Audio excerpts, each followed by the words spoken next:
Okay, so welcome back everybody. We are moving ahead to Chapter 7, which deals with the issue of analyzing arguments.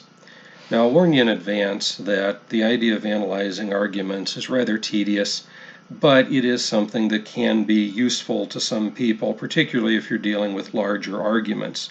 Because as we've already seen, when you're constructing an argument, you want to be able to evaluate that argument. You want to make sure that there's a legitimate reason to accept the conclusion based upon the premises that are given. But we need to realize that there are essentially a couple different ways to go about doing this. And so there's two major types of arguments that are going to be looked at in this particular chapter. One is referred to as a convergent argument. The other is referred to as a linked argument. In a convergent argument, each statement is going to stand on its own in support of the conclusion. So basically, if one statement is proven false, it doesn't necessarily invalidate the whole argument. Right? In a convergent argument, each statement stands on its own. So one premise could still lead you to the conclusion. Two premises could still lead you to the conclusion. Three premises, however many you have. Obviously, in a convergent argument, the more premises you have, the better, because it's more support. But if you lose one, it's not going to destroy the whole argument. On the other hand, we have linked arguments. With a linked argument, the statements are going to build upon each other or rely upon each other, so that only with all of the statements accepted can the conclusion follow. So all of the premises in a linked argument are going to work together in support of the conclusion. So the point is that with a linked argument, if you discount or disprove one statement, it destroys the entire argument. Okay. So in that respect, we could argue that perhaps the convergent argument might be a better one, because if somebody finds flaw or fault or wants to discount one of the premises, the rest of the argument's still going to stand up. Whereas the linked argument, if one falls, the whole thing falls. It's the idea of the idea of links or chains, right? An argument is only as strong as its weakest link. And so if you get rid of that weakest link, then what are you left with? Not much. Well, I wanted to give you examples of each of these. And so let me just go ahead and start with the idea of a convergent argument.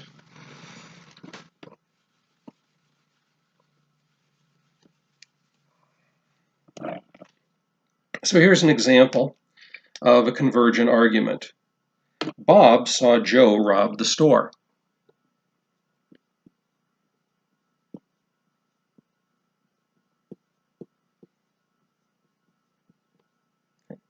Tom saw Joe rob the store. Jill saw Joe rob the store.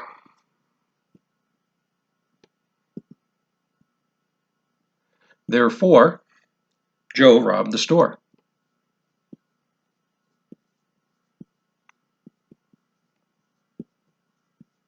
Okay, so I have three premises leading me to this basic conclusion. Bob saw Joe rob the store. Tom saw Joe rob the store. Jill saw Joe rob the store. Based upon that evidence, I want to conclude that Joe robbed the store. Now, each one of those is an eyewitness. Each one is making that particular claim. And because of that, I'm being led to the conclusion. But suppose that we, in the process of investigating, we discover that Tom had a grudge against Joe, and that there was a strong disagreement between them, and that Tom wasn't actually even anywhere near the store at the time, so he couldn't have seen him do it, and we discount that piece of evidence. Does that destroy the argument? Does that mean that Joe didn't rob the store? No, not at all, because we still have the evidence of Bob and Jill making the claim that Joe robbed the store. So the convergent argument, the idea being that each of the premises converges or works together to prove that conclusion. Okay. Now we want to draw a diagram of an argument. So I'm going to draw a diagram of this particular argument for you just to kind of show you how that works.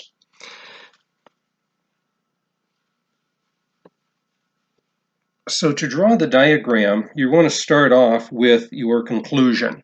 So my conclusion is that Joe robbed the store.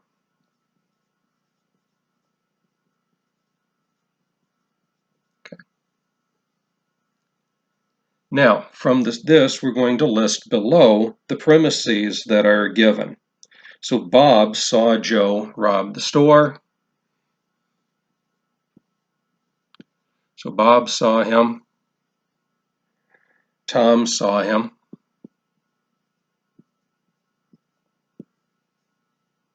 And Jill saw him.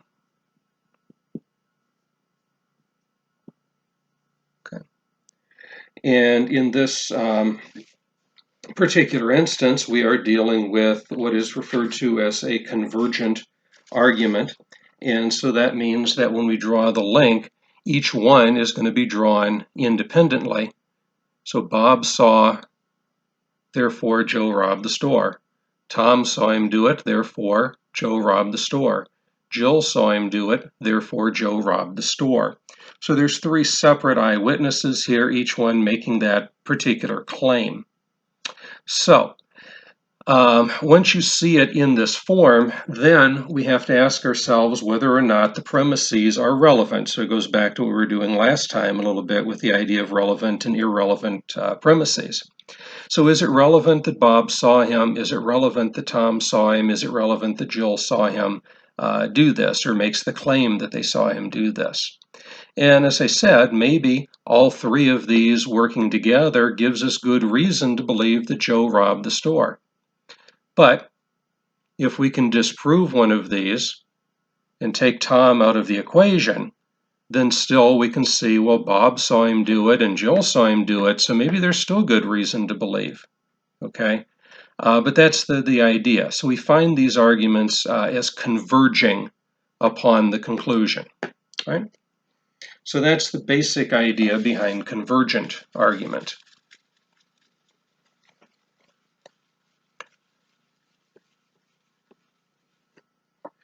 Now we turn to the linked argument.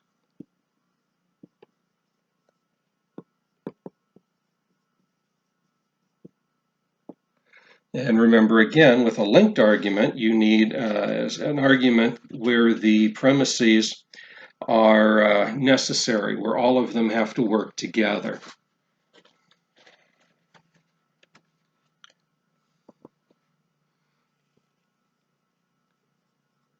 So how about this?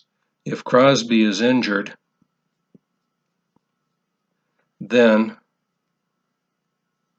Pens can't win the cup. Of course, they can't win this year anyway, but hey, if Crosby is injured, the Penguins can't win the cup. Crosby is injured, therefore, the Penguins can't win the cup.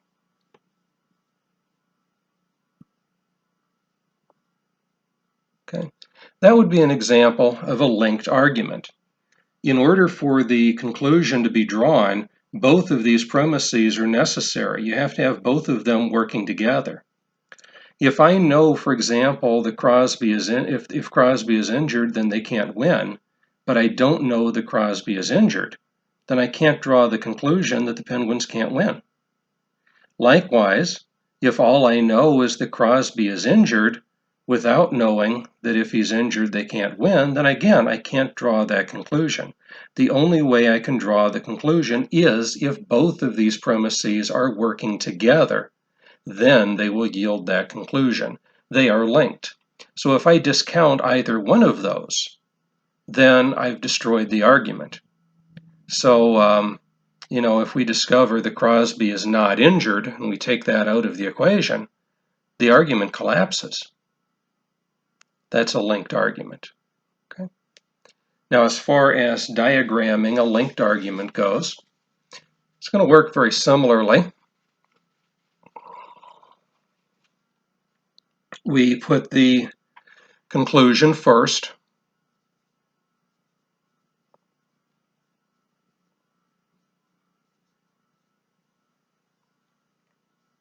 and then the premises below.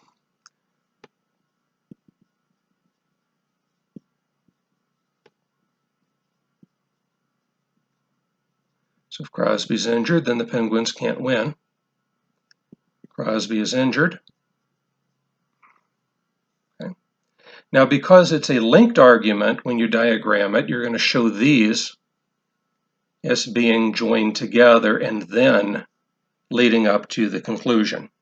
And that's really in the diagramming what the difference is between a convergent and a linked. With the convergent, you're drawing the line from the premise directly to the conclusion to show that that could make an argument in and of itself, right?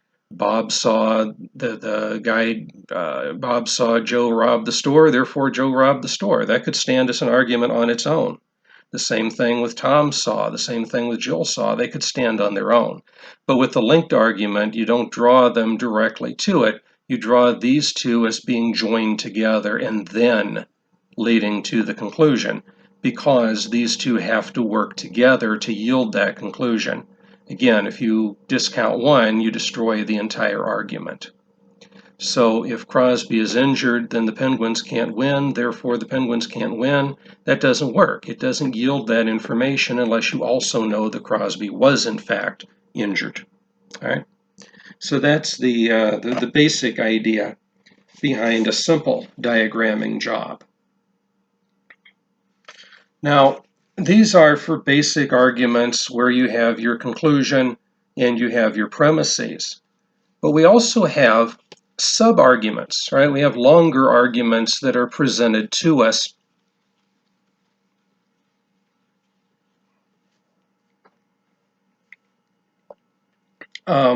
We have these longer arguments that are presented to us, and sometimes there are sub-arguments within. This is what actually in categorical logic would be referred to as a Sorote. A Sorote is a series of linked arguments that are aiming towards a singular conclusion. Okay? A series of linked arguments aiming towards a common conclusion. That would be a Sorote. But the book doesn't use that term. I just thought I'd give it to you because it's a good one to use. It's a good one to know. But let's take a look in the book, and we see a number of examples presented here to us. On page 94, we are given an example of a convergent argument. And so the conclusion at the top says that there should be no additional nuclear power plants built.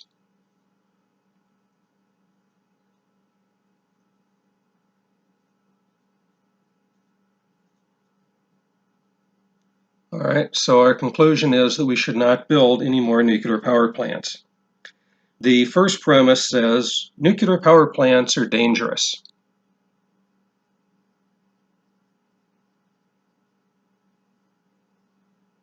And this is a convergent argument, so that is something that could work in and of itself. Nuclear power plants are dangerous, therefore we shouldn't build anymore. The use of nuclear power is unfair to future generations. So we're unfair to the future. That also could work on its own, right? It's unfair, nuclear power plants are unfair to future generations, therefore we shouldn't build anymore. And finally, the power from additional nuclear power plants is not essential.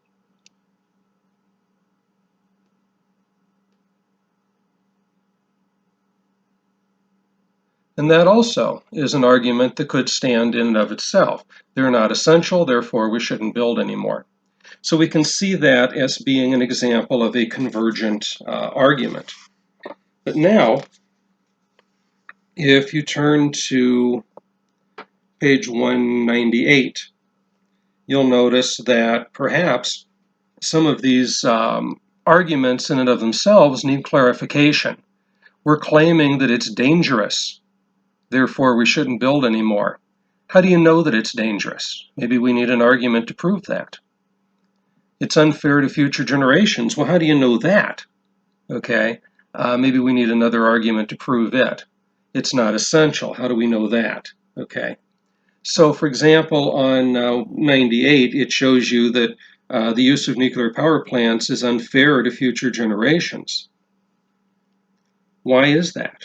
Well, the use of nuclear power leaves long-term radioactive waste.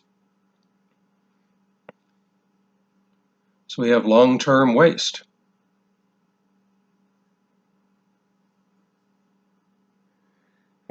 It's unfair to provide present benefits at the expense of future generations.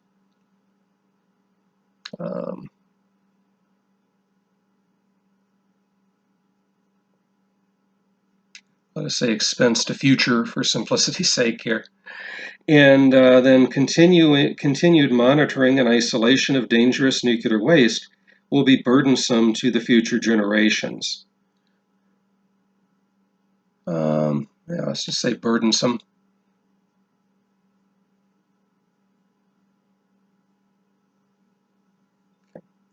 And so what's presented here, we're told, is actually a linked sub-argument. And in a sense, to say that the use of nuclear power leaves a long-term radioactive waste, it's unfair to provide present benefits at the expense of future generations. Continued monitoring and isolation of dangerous nuclear waste is burdensome to the future generations.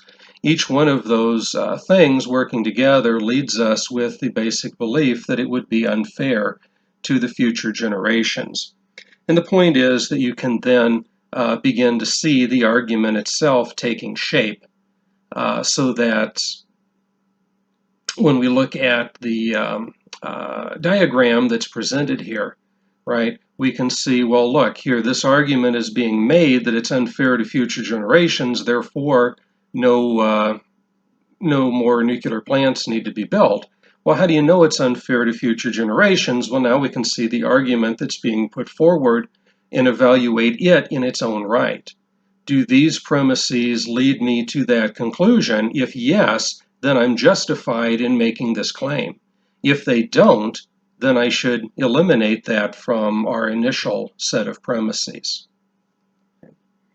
On 99, you see, I won't write these up here because it'll get sloppy, but you can see right there in the book on page 99, right, there's a convergent argument for why nuclear power plants are dangerous. There have been several nuclear accidents. There is danger of a terrorist attack on a nuclear plant. So there's two separate reasons there as to why nuclear power plants are dangerous. And the power from additional nuclear power plants is not essential. Well, how do you know that? Again, there's a convergent argument being made that energy conservation could reduce power needs, solar and hydroelectric and wind power could increase our energy supply, and so those two lead to that conclusion. So this is what it's talking about when it refers to sub-arguments. Sub-arguments are these arguments that are given to yield credit to or credence to the premise of the main argument. So it's this premise, unfair to future, that leads us to the conclusion. But we have an argument that leads us to unfair future. And so this part down here, that is the sub-argument, whereas this is your main argument. Okay.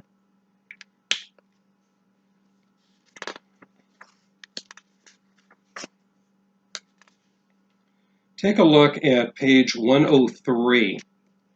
And on page 103, you have a very long argument being presented to you here. And let me just run through a little bit of this with you as an example. So we want to conclude ultimately that Alice should be found not guilty.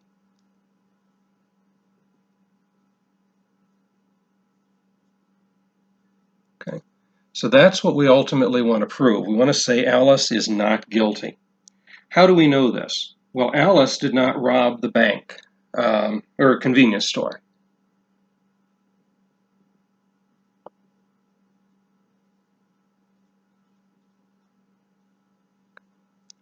Now, notice what's happening here. we have what is essentially a convergent argument, one premise leading to the conclusion. Because very simply, if it is true that Alice is not the robber, then of course she should be found not guilty. So if this premise is true, we would be forced to accept the conclusion that she is not guilty.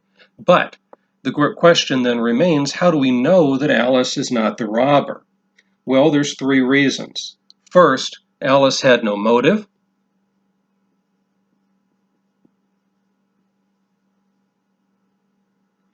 The armed robbery is out of character for her.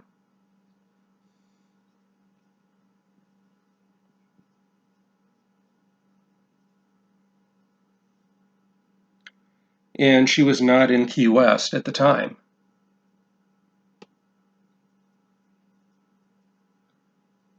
Okay.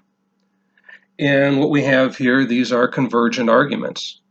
We could say that Alice had no motive, therefore she wasn't the robber. It's out of character with her, therefore she wasn't the robber. And I think most telling, she wasn't in Key West at the time of the robbery, therefore she wasn't the robber. Any one of those three could yield the conclusion that Alice was not the robber. You put all three of them together, and essentially you have a fairly strong reason to believe that Alice wasn't the robber.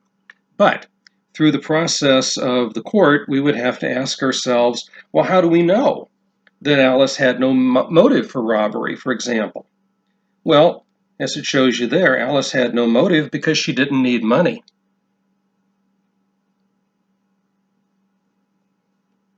Why would a person rob a store if they didn't need money? What would be the point of making that risk if you didn't need any money?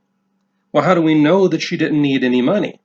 Well, Alice's parents are wealthy, and she has $8,000 in her checking account.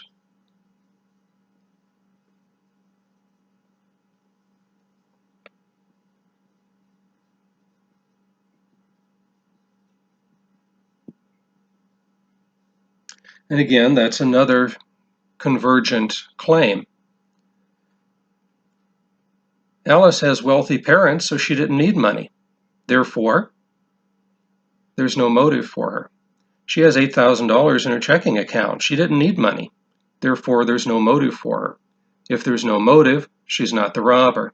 And if she's not the robber, we should all cast our vote for not guilty in this case. Okay, and you can see that as you go on, the other arguments are presented in the same way. Armed robbery is out of character for her. Well, how do we know that? Because we know she's gentle and nonviolent.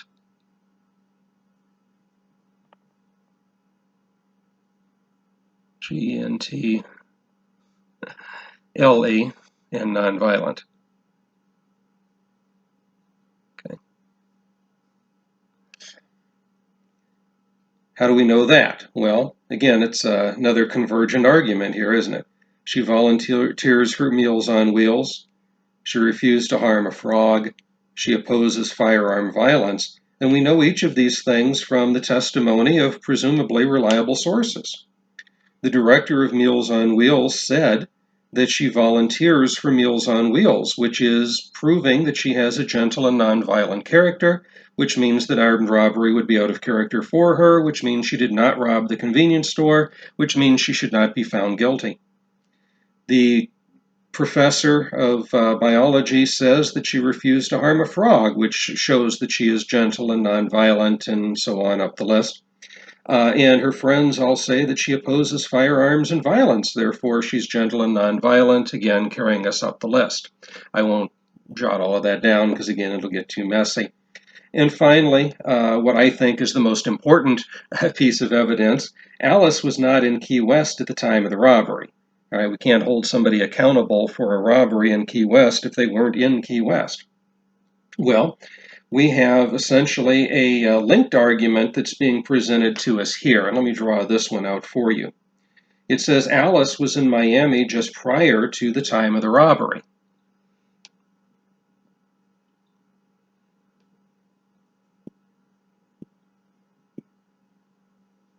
And Miami is more than half an hour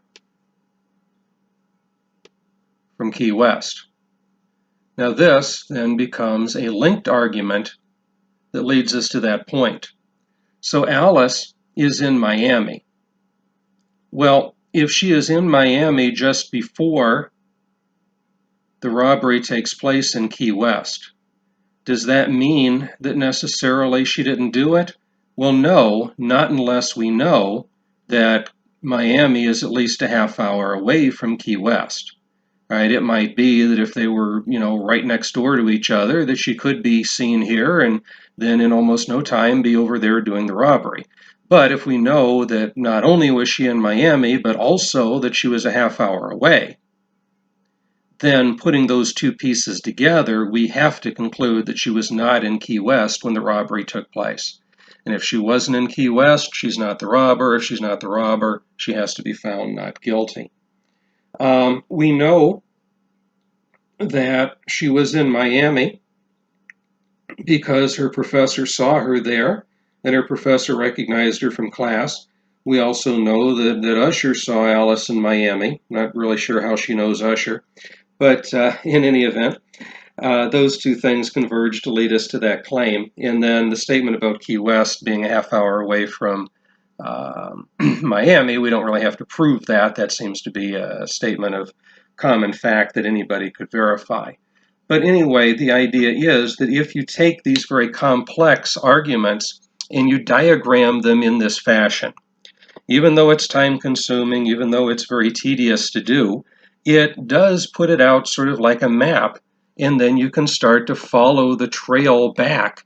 And if each of the pieces in that trail holds true, in other words, if I have truth that her parents are wealthy and that there's $8,000 in her checking account, then I should be able to come to the conclusion that she didn't need money. And these things are relevant to that claim. And of course, it's relevant to the claim to say that if she didn't need money, there wasn't any motive for it.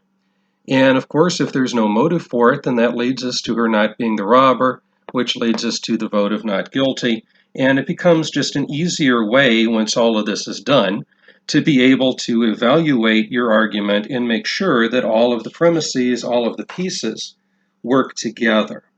And that is essentially what this chapter is about. It is just dealing with this idea of analyzing the argument by recognizing, is it linked, is it convergent, and showing us how to draw the diagram out so we can go back piece by piece and see if every link in the chain is going to work, to see if that argument really holds together as being strong.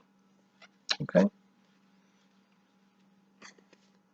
Take a look at page 104, and we have at 104 exercise 7-1.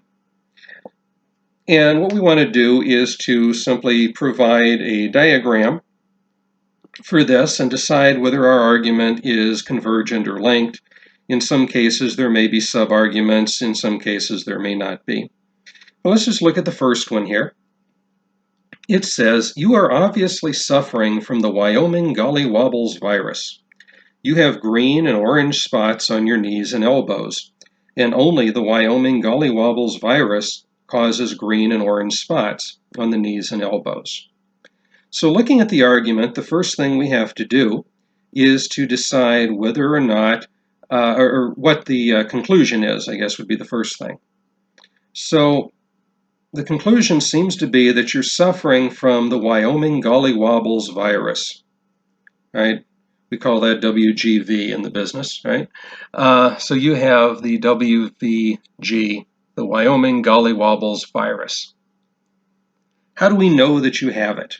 Well, you have green and orange spots on your knees and elbows. So that's your first premise.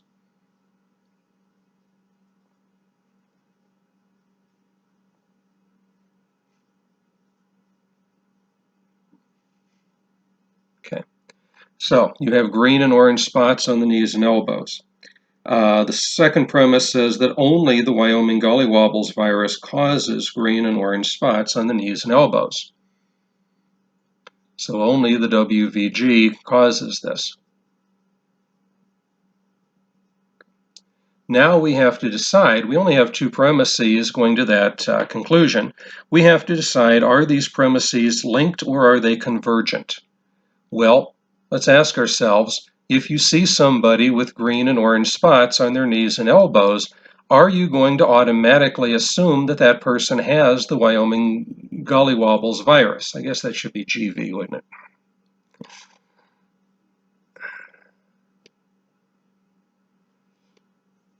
There you go. So are we going to make that assumption? Well, not unless we also know that this is the only disease that causes those particular symptoms. So what we have here is a linked argument. So we can say that what we have is a linked argument here. And the premises do, of course, seem relevant to the conclusion that's being presented. We want to prove that this person has the Wyoming Gollywobbles virus. And so in order to prove that, we need to know that this person not only has the symptoms, but that these are the symptoms of that virus and that it's the only disease that causes it. All right? But if we know both of those pieces of evidence together, it will lead us to that conclusion. Now, by itself, it's not going to do it. By itself, it's not going to do it. But linked together, they will. And so that's basically all that we have to concern ourselves with in this particular exercise is, can we draw out a diagram and decide whether the premises here are linked or not.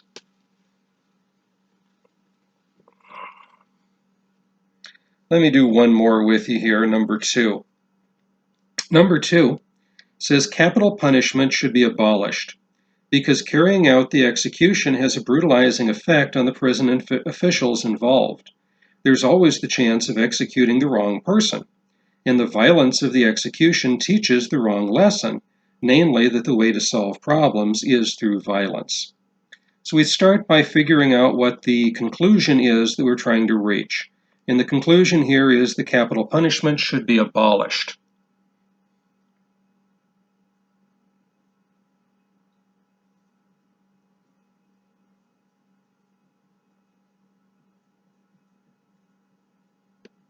Okay. So our conclusion is that we should abolish capital punishment. So what are the premises that are being given? Right? We've got because, a premise indicator. Carrying out the execution has a brutalizing effect on the prison officials involved.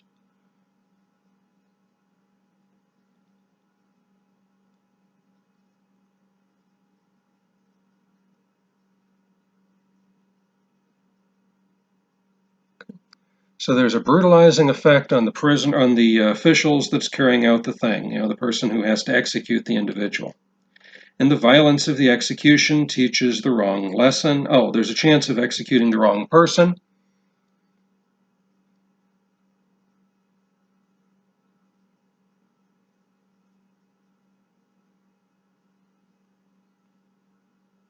And the violence teaches the wrong lesson.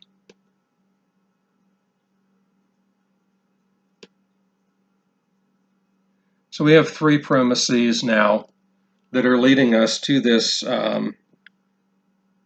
conclusion. Abolish capital punishment. Well, the brutalizing effect, each one of these seems to be, to me, a convergent claim. In other words, each one could stand on its own. We could argue that carrying through an execution could have a brutalizing effect upon the official that's doing it. Therefore, for their sake, we should abolish capital punishment. And that argument could stand on its own. The fact that we could execute the wrong person could also be a very strong reason for why we should abolish capital punishment. The fact that juries make mistakes, evidence gets corrupted, all sorts of possibilities and problems. So we might potentially execute the wrong person, therefore we should abolish it. And the idea that it teaches the wrong lesson, that the way to solve violence is through violence, that also could stand on its own as a reason why we should abolish capital punishment. So what we have here is a convergent argument, because each of these premises can stand on its own. They're stronger together, right? If I give you 3 reasons for why capital punishment should be abolished, it's a much stronger argument than if I give you 1 or 2. But any one could, in and of itself, be its own argument. It doesn't have to have any of the others with it. That's why it's a convergent argument. And again, if I look at this, I would say that each of the premises that's given to us here are relevant to the conclusion. Each one gives a relevant reason for why that conclusion should be accepted. So that's basically what you're going to want to do with these particular exercises here. And so I think I'll just let you finish off the page here for homework. You'll have page 104, and I did the first 2, so you can do 3 through 6. Okay, so just create a diagram for each of those and determine whether your argument is linked or convergent. Now you may have sub-arguments in 1 or 2 of these as well. If you want to indicate whether they're linked or convergent, that's fine too, but it's the main argument I'm going to be concerned with as to whether it's convergent or linked. All right, so that is pretty much it for today. If anybody has any questions or comments, like always, feel free to email me with those, and I'll be happy to answer them either directly or through the email, or I'll incorporate them into the live session on Thursday when we check the homeworks. All right, so have a great day.